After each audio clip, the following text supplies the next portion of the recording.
Fala pessoal, beleza? Lucas do Cripto Era na área e eu tô passando aqui para atualizar você sobre tudo o que aconteceu no mercado cripto nas últimas horas. Vamos lá? A ideia do vídeo de hoje é trazer uma análise rápida do Bitcoin e também comentar sobre alguns dados econômicos que saíram hoje nos Estados Unidos e trouxeram uma volatilidade imensa para esse dia. Mas antes da gente começar com o nosso conteúdo, eu peço para você já deixar seu like, seu comentário, afinal isso ajuda muito a nossa comunidade a continuar crescendo. E sem mais enrolações, começando aqui pelo Bitcoin, e hoje a gente vai começar pelo gráfico de 15 minutos para vocês entenderem de fato o impacto que os dados tiveram à medida que foram sendo lançados, beleza? Pelo começo do dia, o Bitcoin estava brigando ali pela região dos 95 mil dólares, até que começa uma queda a partir das 9h15, que é justamente quando a gente tinha a programação do primeiro dado importante, que era a variação de empregos privados. Quando a gente chega para entender o que está acontecendo, a gente já tinha uma expectativa de menos emprego, afinal o dado anterior estava em 147 mil e estava sendo projetado para 114, mas acontece que o resultado foi muito pior do que o esperado, trazendo uma variação para 62 mil empregos.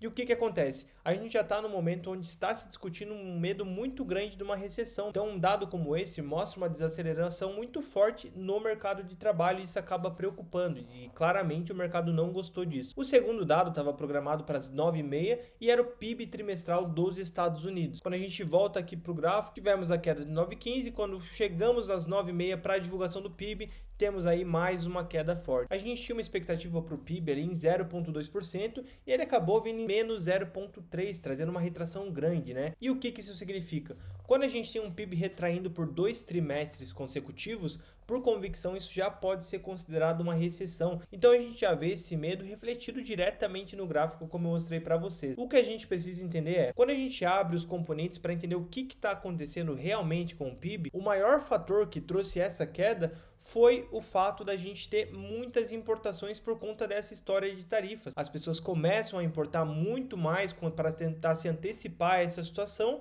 e aí a gente vê um resultado como esse para o PIB. Não está nem tão relacionado com o consumo, então teoricamente não é um dado tão ruim, mas de começo, quando tudo que a gente tem para analisar são esses números aqui, acaba assustando muito, né? Então claramente a gente vê em um mercado muito preocupado, certo? A gente executa a primeira queda e continuamos ali um movimento até chegarmos para o próximo dado que conseguiu trazer um respiro para o preço. E esse se trata do dado de inflação PCE, que era muito importante, porque se a gente para pensar nos dois primeiros dados, um mercado de trabalho mais fraco, um PIB retraindo com força, o que acontece? Se a gente pega e vê uma inflação subindo, a gente poderia começar a discutir aí uma situação de estagflação, o que seria péssimo para os mercados. Então já estava com uma expectativa muito grande, mas acontece que esses dados acabaram trazendo um alívio, porque vieram ali, se a gente juntar todos num geral, bem dentro do esperado, certo? Se a gente olha aí para o núcleo anual, a expectativa era em 2,6% e chegou a 2,6%.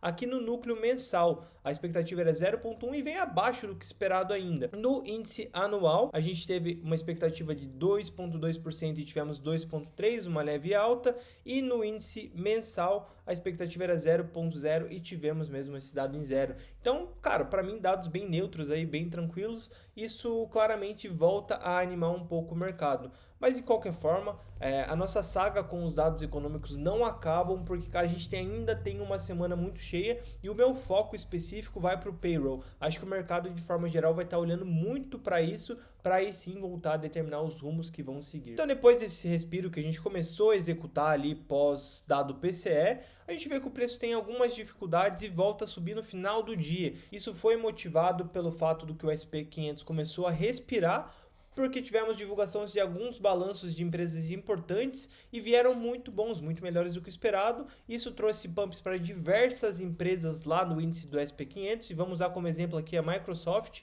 que já está pumpando aí 8% no pós-mercado. Isso aí trouxe uma recuperação maior para o SP500, consequentemente para o Bitcoin, beleza? Então isso acabou dando um fôlego para a gente. E o que isso mostra? Cara, que nesse momento o nosso maior risco está sendo o SP500, está sendo o que está acontecendo nos Estados Unidos. Até porque, na minha opinião, se a gente não passasse por esse período de tarifas, toda essa tensão que a gente está vendo agora, é muito provável que o Bitcoin já estivesse acima dos 120 mil dólares. Então, o nosso maior risco nesse momento está sendo esse e é algo que não dá para ser descartado. Porque se a gente analisa o Bitcoin graficamente falando, a gente está com tudo para ir, tá com a faca e o queijo na mão, mas a gente tem esse ponto de atenção muito importante aí para ficar de olho, beleza? Agora chegando aqui para o 4 horas, eu tinha até passado para os membros mais cedo que a gente estava formando esse padrãozinho, a gente tentou fazer esse movimento, deixamos um falso rompimento ali com bons gatilhos, como eu vou mostrar para vocês na análise de sentimento, e no momento o preço está tentando se recuperar. Eu acho que assim, no final do dia, levando em consideração tudo o que aconteceu, a gente ainda está tendo um fechamento bem legal. Quando a gente passa pro diário, reparem que aí estamos fechando uma vela relativamente boa, né? Levando em consideração que fizemos esse fundo ali por volta dos 92.900. Então eu vou ficar bem de olho nesse fechamento de hoje, para tentar entender o que vai acontecer e tendo em mente que o restante dessa semana vai ser extremamente importante pro rumo que o nosso Bitcoin aí vai tomar, fechou? Então, no geral, o que eu queria trazer para vocês hoje era isso. Na minha visão, o Bitcoin tá bonito. Se a gente pega esse padrãozinho aqui, tá muito parecido com o que a gente desenhou nessa época aqui, quando a gente fez aquele rompimento daquela acumulação gigantesca que passamos em 2024. Então, cara, na minha visão já tá com tudo para ir, mas infelizmente a gente tá no meio desse conglomerado de tensões aí no mundo, né? Isso tá travando muito. Isso fica evidente quando a gente olha para as altcoins, beleza? Afinal, a gente já vê um Bitcoin se recuperando bem. Tivemos aí uma queda desde os topos de quase 32% e no momento está próximo ali aos 13%. Quando a gente olha para um Ethereum, por exemplo, segunda maior moeda do mercado, a queda foi muito maior, chegou aí a 60%, quase 67%, e ainda dos topos estamos com uma queda de 55%. Isso é extremamente comum, porque o momento que a gente passa agora é de aversão ao risco, pelo fato de que ninguém sabe o que vai acontecer, se Trump realmente vai prosseguir com essas tarifas, que é o que está parecendo que vai acontecer, se a gente realmente vai ver os Estados Unidos entrando numa recessão. Cara, isso traz uma aversão ao risco grande, isso é comum. Então, no meu ponto de vista, a gente aproveita para fazer a nossa parte, que é comprar quando a gente tem oportunidade. Venho comentando com vocês que pro Bitcoin eu só voltaria a olhar para compras ali pela região dos 87 mil dólares. Para mim não faz muito sentido comprar antes. E para as altcoins vale o mesmo, porque se a gente começa essa correção um pouco mais forte no Bitcoin, como a gente tem visto uma dominância continuar subindo, o cenário para as altcoins vai ser muito complicado. Então não faz muito sentido se expor pensando em investimento agora, beleza? Então a ideia do vídeo é mais ou menos essa. Espero que vocês tenham gostado do conteúdo e a gente volta aí no vídeo de sexta-feira ou amanhã se tivermos algum fato, alguma notícia que traga uma volatilidade muito grande para o preço, beleza? No geral, a minha ideia e o meu plano continuam os mesmos, fechou? Então a gente fica por aqui e se vemos no próximo vídeo. Até mais!